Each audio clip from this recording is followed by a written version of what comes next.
Welcome back, ladies and gentlemen, to George Croft's American Music Show. Today, we are diving into the life and career of June Carter, so stick around. Ladies and gentlemen, we have a huge announcement on the show this week. As many of you know, I've been working with Plaid Dog Recording in Boston to start work on my next studio album, which the campaign for is live. So if you want to donate to the campaign and help us make this next album a reality, please go to my Instagram page. In the link in my bio, you'll find the donation page there. And on that page, you will also find the first song of that album that we've already completed called Love is Blind. And I am so proud of how that song turned out. And I really hope you guys go check it out. Yeah, please give it a look. And while you're there, help us make this album a reality. Thank you very much for your support. Ladies and gentlemen, this episode of the show is brought to you by the Marysville Barber Parlor at 414 4th Street in Marysville. I am an absolute snob when it comes to my barbershop experience. I like to walk in, I like there to be cool stuff on the walls, cool vibes, good conversation, usually a free beer in the fridge, and they don't charge you an arm and a leg, and they do a killer job. So it is my kind of spot. I love hanging out in there. And for a limited time, if you walk into the Marysville Barber Parlor and tell them that George Croft's Music Show sent you, you will get $10 off your first haircut. So go get yourself $10 off a killer haircut with our friends down at the Marysville Barber Parlor. Thanks for watching the show.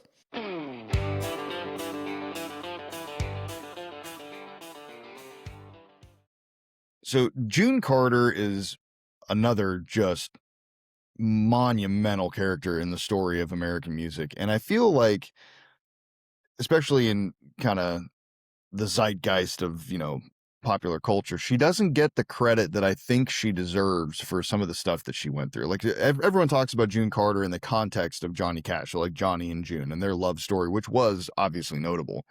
But her life before Johnny and during their marriage was full of things that she deserves a lot of credit for weathering and for just being this kind of a grounding figure for not just Johnny Cash, but lots of people in the music industry. She was really kind of this matriarchal character for country music for decades. And like I said, I think she deserves a little bit more credit and love from the fans for some of the stuff in her story here. But so it starts out, she's born into the Carter family, who are already like, she's born into show business. Like she didn't have aspirations to do anything else. She was always, show business oriented, because she's born. So the original Carter family trio that we talked about a couple of weeks ago in the Jimmy Rogers episode, when they go to the Bristol Sessions, it's A.P. Carter, his wife Sara, and Sarah's cousin Maybelle. And Maybelle was married to A.P. Carter's brother Ezra. So they're kind of this, family unit. And when they go to the Bristol Sessions, obviously it goes really well. And, we talked about that a little bit in the Jimmy Rogers episode about how it sort of launches them into fame, and they're selling records, and they're one of the founding families of country music. And at the same time, the record business is developing right alongside they are part of the success of the record industry. Like the kind of hillbilly music market that hadn't really been tapped into, because you got to remember, before them and Jimmy Rogers, first of all, record technology in general was brand new. And once they got it kind of established and they realized they could sell more than just opera or classical music, that there was this whole market for kind of cultural music in the American, East, once they realized that market was there and the Bristol Sessions happened, it's a quick rise to fame and success here. And eventually A.P. Carter and Sara, they get divorced, and that original trio kind of falls apart. And they, but Maybelle, to her credit, decides, no, this is working, I'm going to keep going. So Maybelle ends up, filling that gap with her and her daughters. And, one of which being June Carter. And I think June makes her Opry debut, or first appearance, I think she was like 6 years old or something.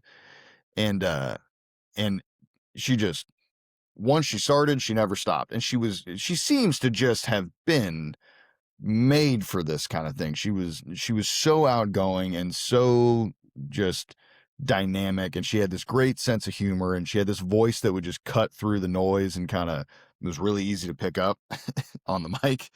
And she was always like, just had this, like I said, she had a great sense of humor doing physical comedy and doing sketches and skits and stuff on the Opry. And she just shined as a character here. And she keeps that going all the way through, from the time she's 6 or whatever. Like that never stops for her.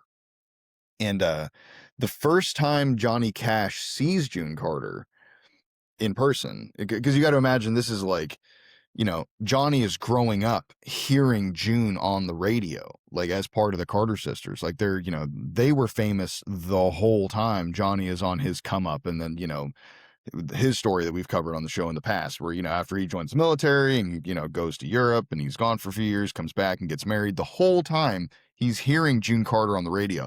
And the first time he saw her was for his high school, senior trip. They took them to the Opry. And he remembers seeing June on stage and just thinking she was the cutest thing ever. And, his crush on her, if it hadn't started already, it definitely picks up steam there. But they don't meet in person for years after this. So, and in that time, June Carter gets married to Carl Smith, who was another Opry member, who's famous for, songs like Country Bumpkin and a bunch of others. And their relationship is pretty, it's kind of that, her first whack at marriage was really kind of the classic showbiz arc of like, everybody thinks they should be together. They started off with all this chemistry on stage and on TV, and everybody, he was this clean cut guy and she's America's, favorite country sweetheart on the Opry. And they do get married and they have a daughter together, but you can kind of see their arc of their relationship through their TV performances, because like the comedy between them would get kind of weird, and towards the end it got less and less funny, and Carl is kind of taking jabs at her and kind of putting her down a little bit, and she does a great job like laughing it off and keeping the show going, but you can kind of start to spot the cracks in the relationship there towards the end. And it sounds to me like Carl Smith did not think of June as like this co-star character that was going to go on to have this, great career of her own. He kind of expected her to sort of take a back seat and raise babies and kind of not draw a lot of attention to herself, which was not the person that June Carter was at the time. And so obviously that caused a lot of friction. So they end up getting divorced, which at the time, now it's easy to be like, oh, celebrities getting divorced. Okay, that happens all the time. Well, this is the, 50s. This is not something that you just do. And so when June Carter pulls the trigger on that deal and gets divorced, it's like that was a real statement that not just a statement, but like that was a very serious life decision that she did at her own social peril, sort of like she had to deal with people, calling her names and putting her down in public and kind of stuff, because divorce was not an acceptable institution at that time. And but she does it anyway, and she starts going to New York to learn for acting lessons. And she keeps that up. So she's flying to New York, on Sunday or whatever, doing her classes and working in, groups and becoming a movie star sort of. And then she would fly back, work the Opry on the weekend, and then fly back to New York. And she's doing this with a baby in tow. Like, so, and, but it starts to go pretty well here. And she's starting to pick up steam. She's starting to pick up momentum. She's at one point, during that same time, she's working with Robert Duvall. He was like part of that same troupe coming up. And, like long before he's ever famous, right? Like this is, her and Robert Duvall actually became really good friends and kind of stayed in touch the whole time. And they end up in a movie together many years down the road. But anyway, but they had met back then. And that kind of comes to a screeching halt when June finds herself pregnant again, because she had met a guy named Rip Nix, who I've joked about in previous videos. That like that's one of the coolest names I've come across in all in American music history. Old Rip Nix, and they have a very short-lived, well, it's actually not as short-lived as her first marriage, actually, but they get married because she got pregnant. And again, like, to Rip Nix's credit, he doesn't seem to be pressuring her as hard to stop working. He seems to have been relatively supportive. And and you know, their relationship falls apart when Johnny Cash re-enters the scene. So I think she got married to Rip Nix here. Let's see here. So it would have been, let's see here. She got divorced in 1956 from Carl Smith. And then she gets married, yeah, in 1957. So like a year later. Like I said, she got married because she got pregnant. And so that's 1957. She gets married to Rip Nix. And at the same time here, this is where Johnny Cash is, like I said, he's re-entered the chat here on the Opry stage. And like, I think he met June in 1956, and that, like, backstage at the Opry, they officially meet in 1956. And you got to remember, he's married to Vivian Liberto at the time, and, you know, somewhere along the line of having 4 children with her. And but he meets June, they kind of hit it off, and they become friends.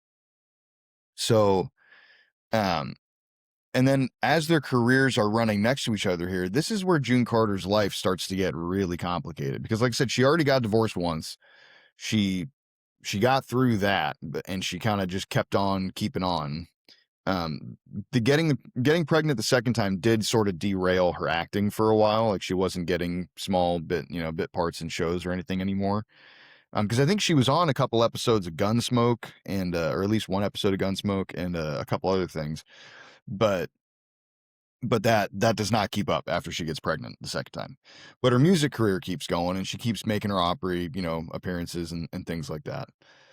And then, so cutting to, like I said, over to Johnny Cash's story here, is you got to remember, Johnny Cash is not in top form here. I mean, his career is taken off, but he is knee deep in opioid addiction and cocaine and everything else. Like, Johnny is doing the rock star life, and he's running around on Vivian, like, all over the country. He's having affairs, notably later here, including with June Carter.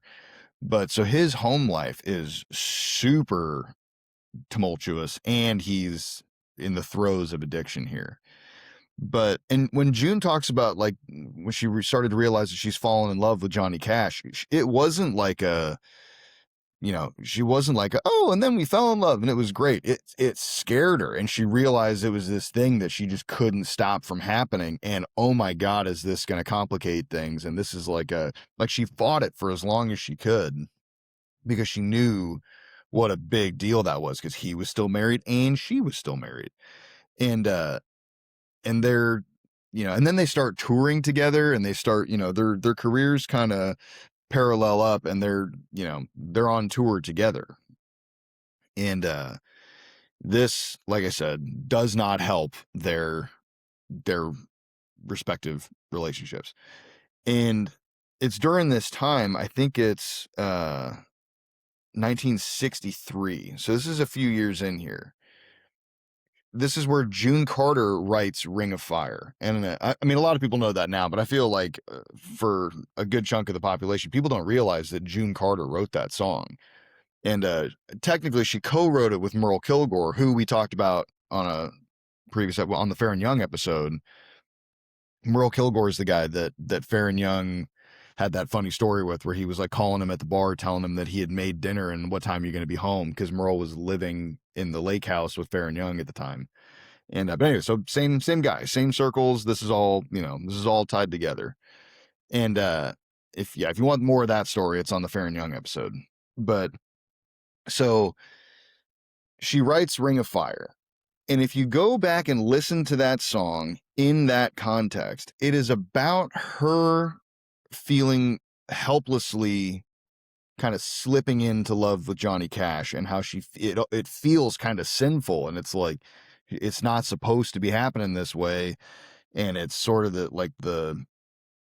it's kind of a reflection on her worrying about her, like, Like it's almost hellfire kind of a thing that she's like worried about. I mean, poetically in the song. And but yeah, so in that context, like she writes this song, and you've got to know that Rip Nix is not happy about this, because I'm sure at this stage of the game he knows what that song is about, because she's not writing any songs about him at the time. And so she writes the song, but she doesn't record it, and she ends up, I think she gave it to her sister Anita, I think, is the first one that did that. And Johnny Cash heard it and was like, I'm going off of memory on this story here, but I'm pretty sure Anita releases the song. Johnny Cash hears it, and this is where he had a dream and like heard that song with the Mexicali horns and the kind of mariachi sound that we know now. And he told Anita, like, look, like if this song isn't a hit in 6 months, I'm going to do it. Because he didn't want to step on her toes right off the bat and cut the song, even though he was excited about it. So that song is not the hit that Anita wanted it to be, and Johnny Cash decides, yep, we're going. And it is a giant success. And that's, I can you imagine being like either one of them, Rip Nix or Vivian Liberto, hearing Johnny Cash out there singing a song written by June Carter about him, while they're clearly having an affair off on the side. Like they were on the road together constantly. They clearly loved each other. There was this whole, the two third wheels in either of the relationship saw the writing on the wall at this point. And it's, it does not get better at all. So that was in 1963. And, June and Rip don't get divorced until 1966. Now, the weird part of the timeline here is that so June divorces Rip Nix in 1966, specifically because she's in love with Johnny Cash, who is still married to Vivian Liberto at the time. So June gets divorced. It wasn't like they both got divorced at the same time and kind of planned this thing out. It was like her marriage fell apart. She knew she was in love with Johnny Cash, and she decides, you know what, I can't do this. We're gonna get divorced, and kind of at least clear the air on her half of the equation.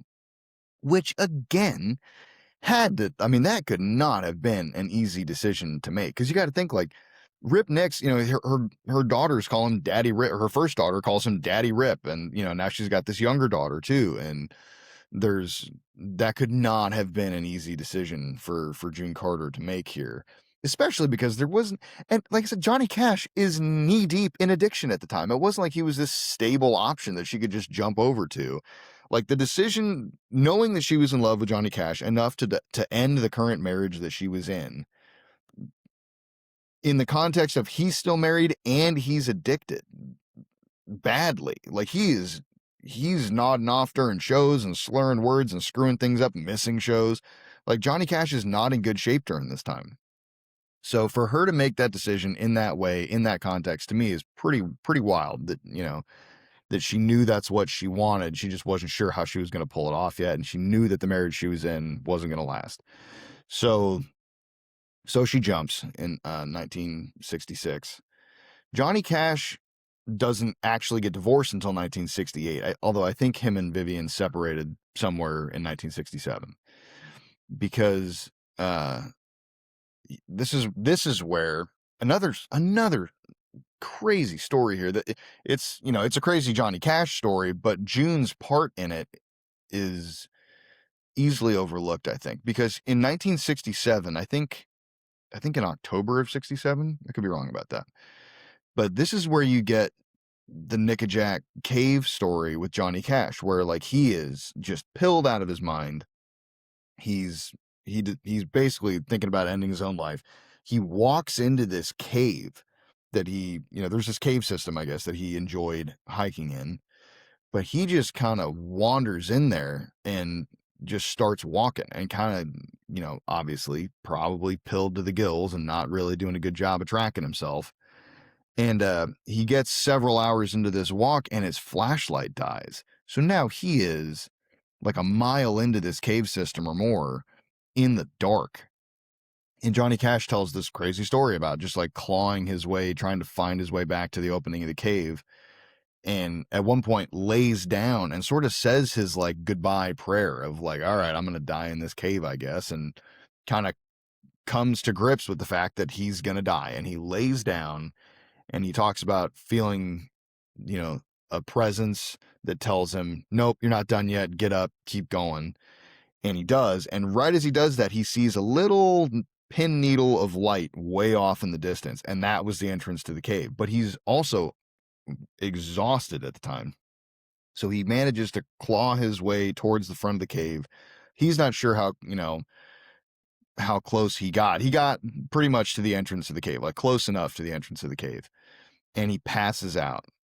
And he wakes up to June Carter with a wet like napkin, like wiping off his face. And they have this moment where she was like, "You're almost dead, aren't you?" And he's like, "Yeah." And to me, that story is obviously a powerful one for Johnny Cash because he's having this religious experience and kind of finding new meaning to life in that moment.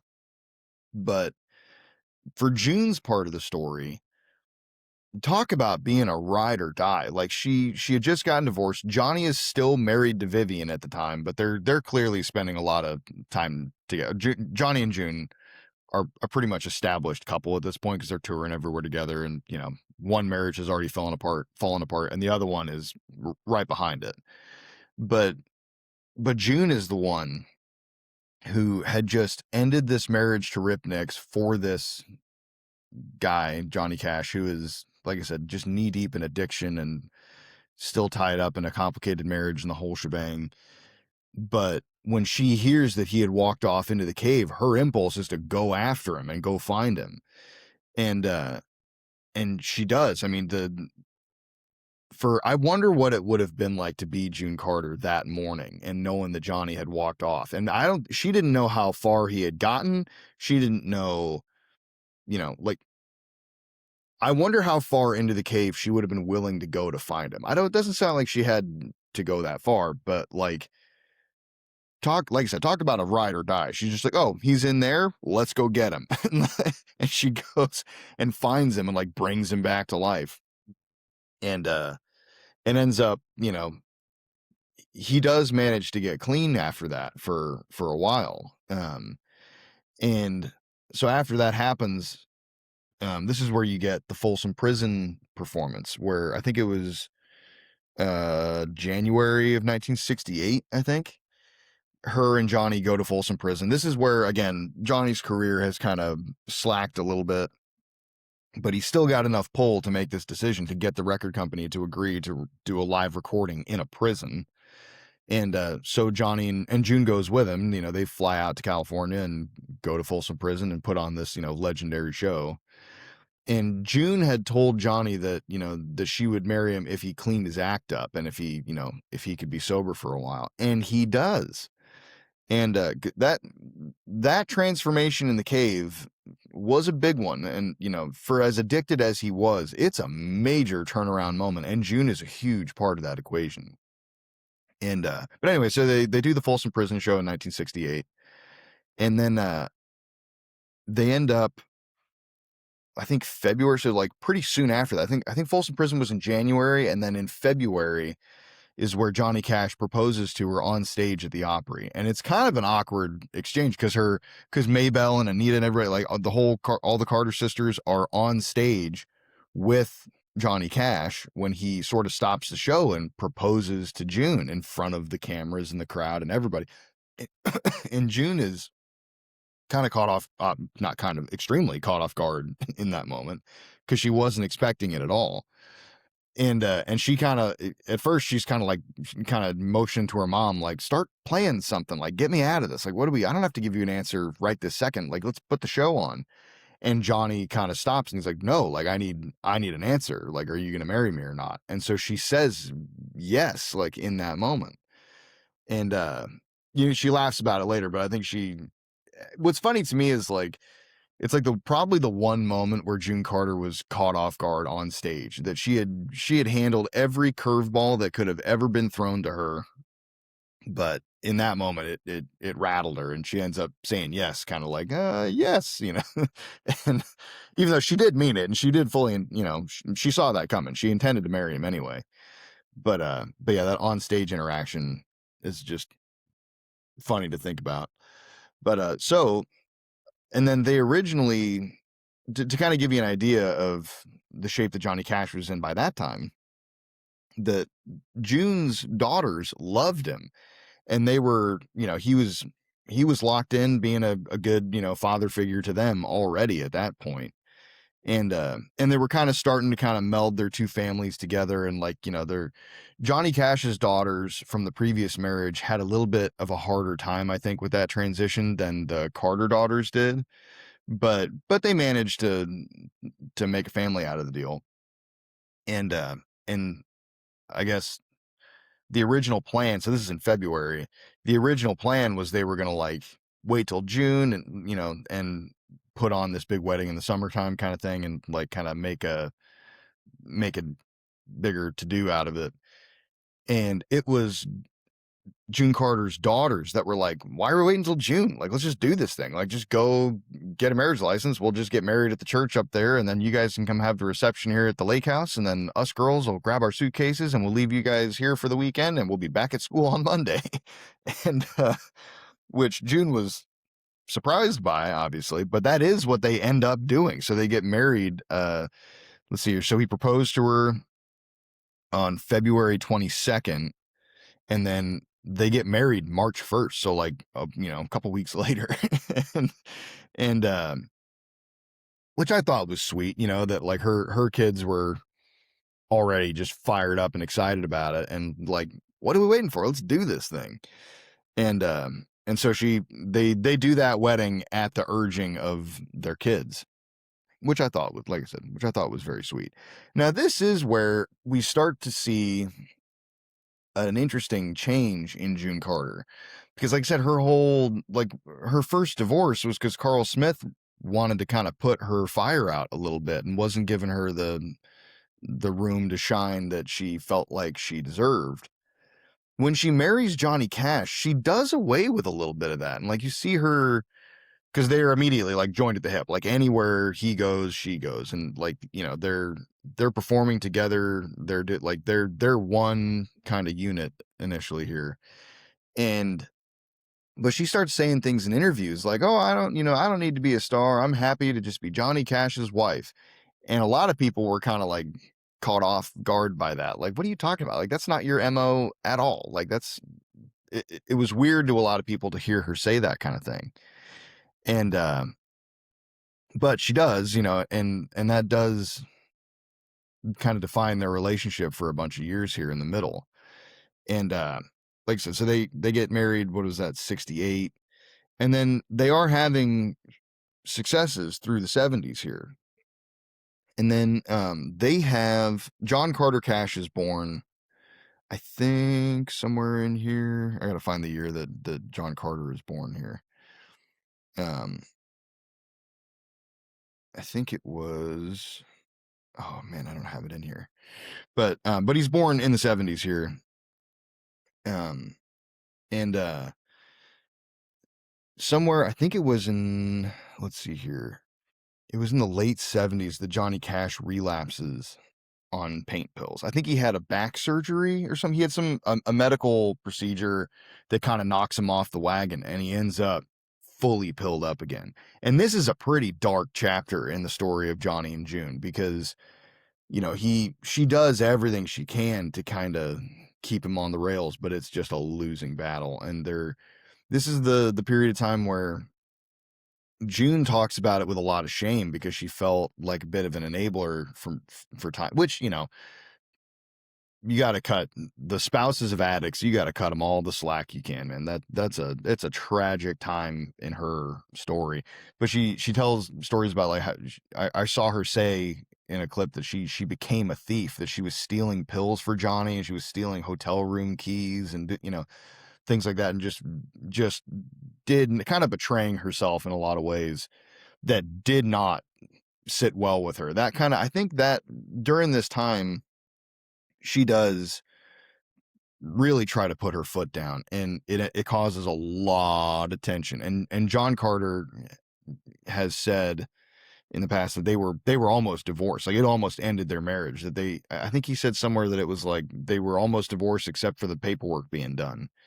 And which should tell you a lot about how bad that must have been for all the shit that June Carter had gone through at that time for Johnny Cash, and the changes she made as a person and the things she was persevering through all that. For her to almost pull the plug on her marriage to Johnny Cash, that must have been awful. But they don't, and she decides, they do like a vow renewal in here, and at some point something terrible happens. Like, and some people, it's left vague by lots of people that were involved on purpose, because Johnny does something. I don't know. There is some bad event that happens that clearly causes a shift in June where she's like done. And this must have been just prior to the almost getting divorced. But it is enough of a kick in the ass that they decide to do an intervention for Johnny. And it works. This is one of the few times in American music history where, like, there's a family intervention, Johnny goes off to the treatment center, and it works. That he, like, it just seems like a little blip in his story where, like, he relapsed for a few years, but then he goes to rehab, and then it works and he's fine after.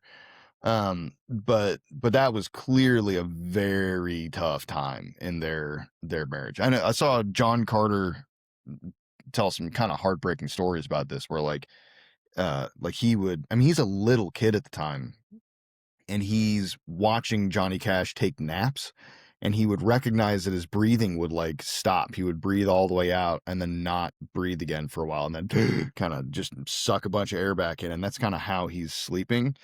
And there's a moment where John Carter is sitting there listening to his dad take a nap, and Johnny Cash breathes all the way out and then doesn't breathe back in. And thank God that his son was in the room and paying attention, because he runs and gets June Carter and is like, "Dad's not breathing. Like, we got to do something." And they end up like wrestling him into the bathtub and spraying cold water on him and kind of jarring him back. And he does wake up. But that's the kind of, this is part of this darker chapter of, like, poor John Carter is having to watch his dad fight through some of this stuff. And anyway, but like I said, like soon thereafter, they pull this family intervention, and he agrees to go to treatment, and it actually does stick. And the later years of their, from then on out, basically, he kind of gets his act together here. But at the same time, you got to imagine the part of this that kind of adds context to it for me, for June going through all this stuff. In the later years of her life, she starts back up with her solo work, and she's dropping albums, and she's winning Grammys, and she's getting recognized again for her own star power. And that, I think, is like, that was always in her.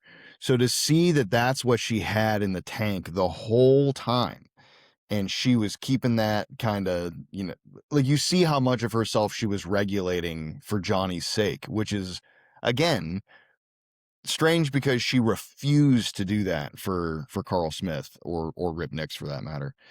And so, like, knowing that she had that in the tank and she could have gone on and been a success on her own, and for her to still not give up on Johnny Cash in those dark years where, terrible things are going on, is I think it's just a further testament to her as a person, and that she didn't quit on him when she could have, and she could have, succeeded on her own and left him to, basically die in his own problems.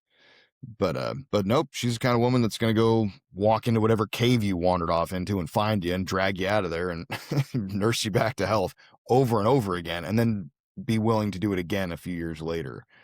And but yeah, like I said, I think it's easy to overlook June's part in Johnny's story for those reasons, because he's over there at the time, And also during that time where things aren't super great, they're still performing together, but they've gone from playing sold out, arena shows to now they're playing like small clubs with like a couple hundred people in there. And there's, many years here where like you'll see like marquees out in front of a diner that say Johnny and June, Cash.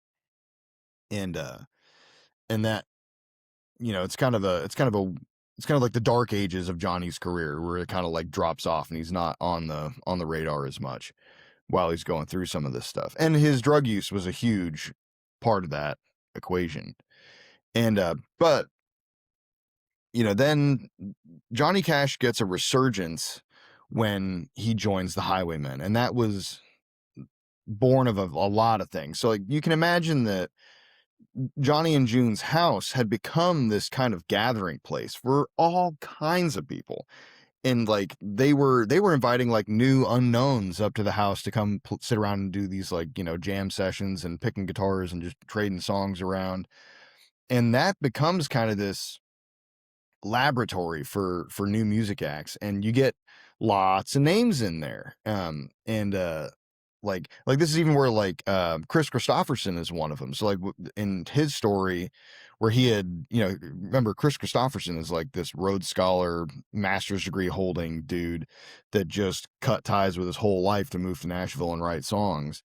This is the period of time that we're in, is where he's, going over to Johnny Cash's house to play these new songs that he wrote. And June Carter was a big part of kind of staying in Johnny's ear about him and being like, hey, this Chris kid he's on to something here. And she did that for him and many, many, many other people. And she would call them her babies. Like she was like, Chris Christopherson was one of her babies. And that was kind of her musical babies that she would like take care of and like, help launch their careers and get them in the right rooms with people. And she was handing off their, tapes to people to listen to. And she was a real advocate for the next generation of pickers that were coming up. And like it's somewhere in here, you get that story about Chris Christopherson landing a helicopter on the lawn at their house because he had a tape that he wanted to give Johnny. Some people say that story's not true, but I've heard Johnny Cash and June Carter tell it, so I don't know how much embellishment's going on there.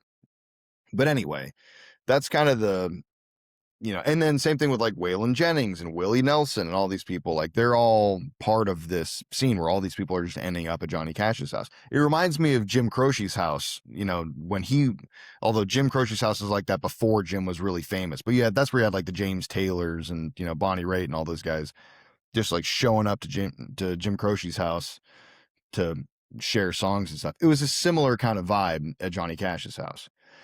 And, I think it is at one of these jam sessions that they start to get the idea for the Highwaymen. And then they play a show together called The Highwaymen. And then they decide, you know what, we got to keep this thing going. And it leads off to 10 years of touring together as the Highwaymen.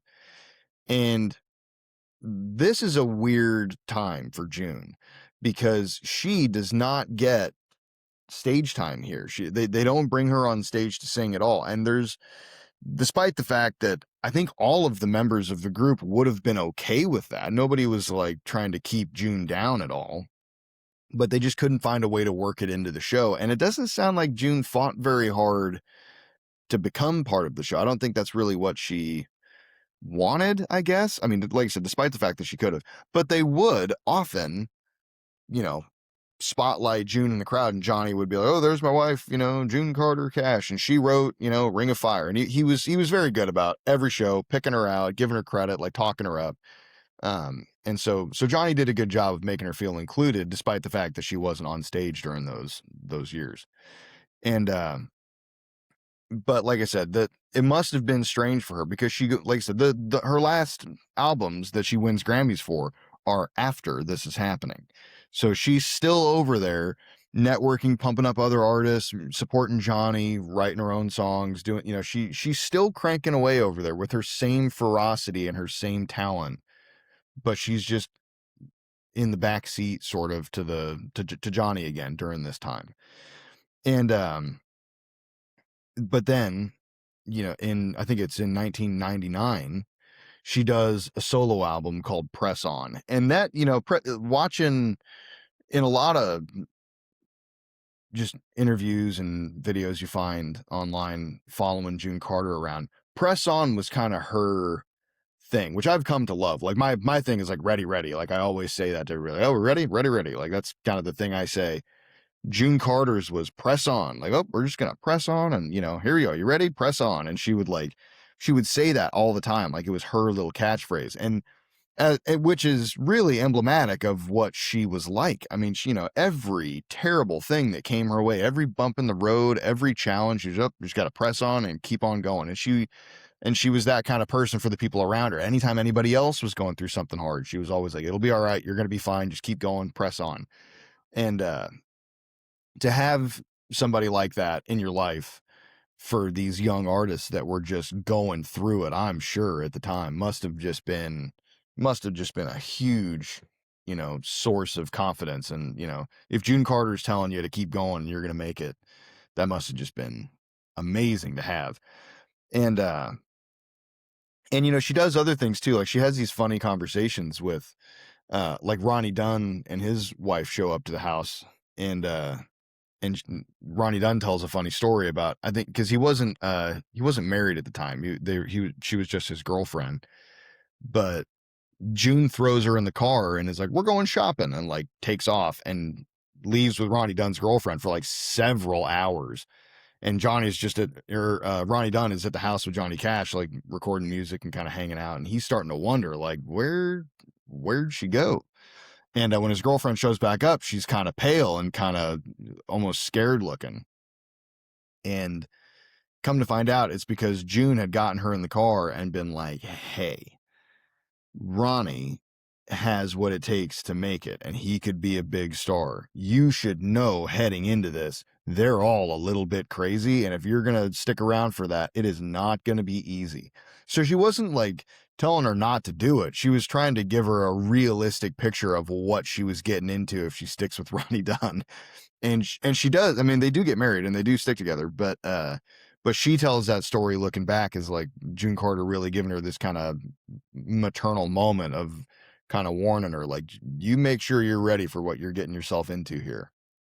Which I think is, just more evidence of who June was as a person. Like, not only is she pumping these people up and trying to, help their careers along, she is also a taker of no shit. Like, she is going to say what's on her mind. She's going to give the advice she thinks you need. She was, I think, Willie Nelson, I think, said that she was, how did he say it? She was as smart as she was funny. And, but yeah, basically, or no, he said she was as tough as she was funny, and she was very funny. And, but like that's kind of more of that, like, she was this real true north character, and she was so supportive to everybody around her, but also very truthful. And, another part of that deal that I thought was really interesting. So when Johnny Cash went to rehab, that rehab center had like a course for the family members that I think they called it the codependency center. I think, where it was like basically teaching people how to navigate being an addict's like person that they rely on, and how to kind of navigate some of that. And she tells a story about like just the kind of stuff they would have them do, like flying kites and making pottery and painting things, and just kind of learning to be a kid again, to kind of sure them up for the road ahead with this person that they're married to who's addicted. And that does seem to have been really helpful for her. When you see the videos of her during that time, there's a new light kind of back in her eye, and it seems to have been a really positive experience for her. And it helps, obviously, that the rehab stuck, and that when Johnny Cash came out of that, he was much better off. And like John Carter talks about like having his dad back, and that he was back to his old self kind of thing, which is, tragic and sweet all at the same time. But yeah, like I said, so she, they get through all that, they get through the Highwaymen years, and she starts this, working on her solo stuff in 1999, and she wins a Grammy for Best Traditional Folk Album.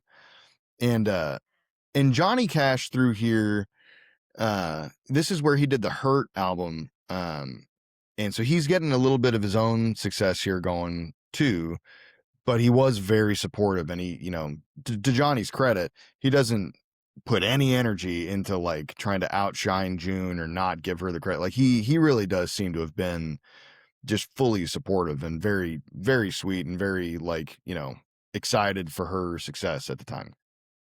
And so and then and there's lots of footage from this time where she's in here making these albums.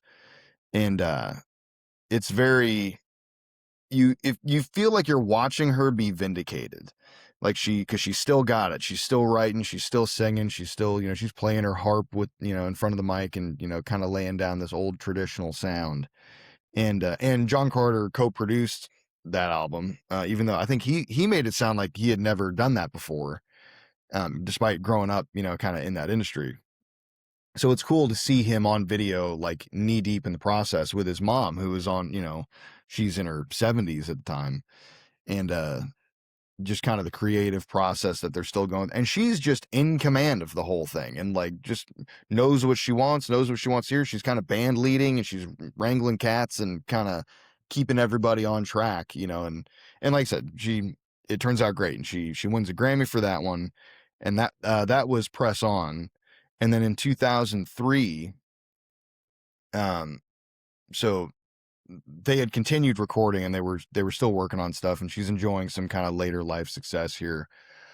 But then she has, it sounds like she had a heart valve surgery, and I think the surgery goes okay, but she's not feeling well, to where later after, and by the way, they record a bunch of songs, and then she kind of has this, tragic moment of like, oh, I don't feel very good, I gotta go to the hospital. And John Carter remembers kind of getting her in the car and kind of waving her off kind of thing. And then she goes to the hospital and she dies from complications with that heart valve.